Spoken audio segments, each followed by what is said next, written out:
What's up everybody on YouTube? Freeswarmer here. This is video of coat number 3. This was a very heavy coat. I sanded it all with 60 grit. I was very gentle on the fiberglass, just barely scuffed the edges a little bit. I looked to see if there was any fibers sticking up. There were only 1 or 2 fibers across all of it. The rest were all laid down pretty well.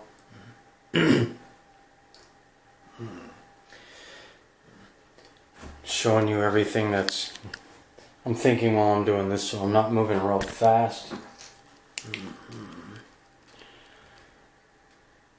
Flashlight didn't seem to help a whole lot on the other video, but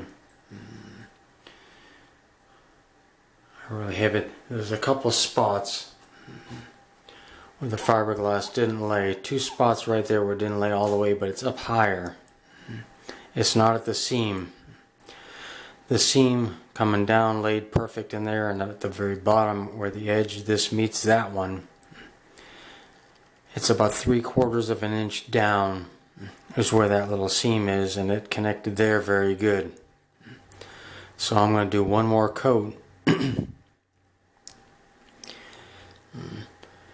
All the other seams and everything's good. The top frame board is all good. I'm going to do one more coat right there where it lifted up a little bit. I'm going to do the whole coat, last coat, one more time. I'm going to wait about an hour and 40 minutes. It'll be good and tacky. That way I can go right and apply to it again. And I'm going to make sure those little spots, they're just barely raised up near the top of it. Like I say, down 3/4 of the way up off the seam. It's snug and tight and pressed in real good, but I'm still going to fill. I'm going to take some of the PondArmor and I'm going to fill those. So there'll be little bubbles, but that's okay. They'll be hard. I did a test way back on my very first PondArmor application. I put some on a piece of wood at the thickness it needs to be, maybe even a hair thicker, and I let it cure real good. I took a screwdriver and a hammer, and that stuff is mean. I mean, it didn't even want to chip. It took a lot. I had to really whack that screwdriver with the hammer to make a dent in the PondArmor.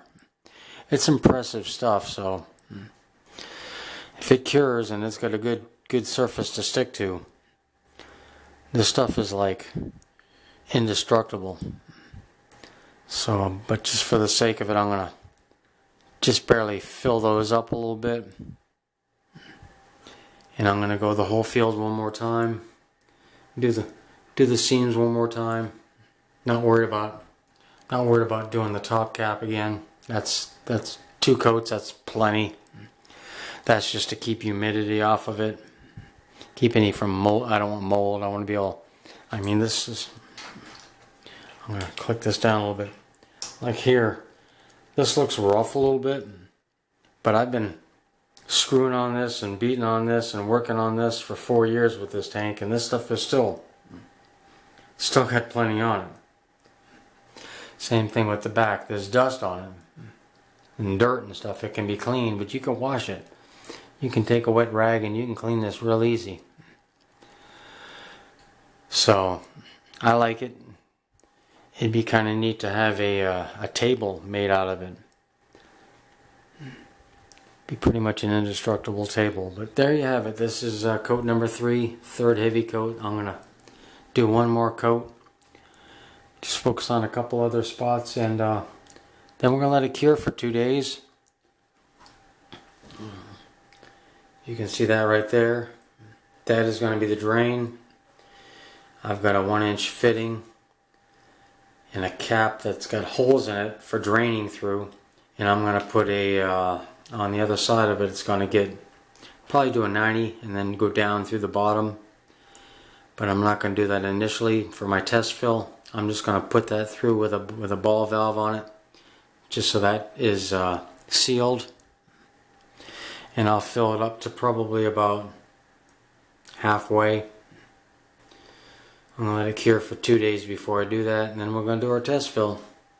We know everything else has been working, so There you have it, folks. Leave me a comment or a question. Any curiosities? It's a good time here. Later.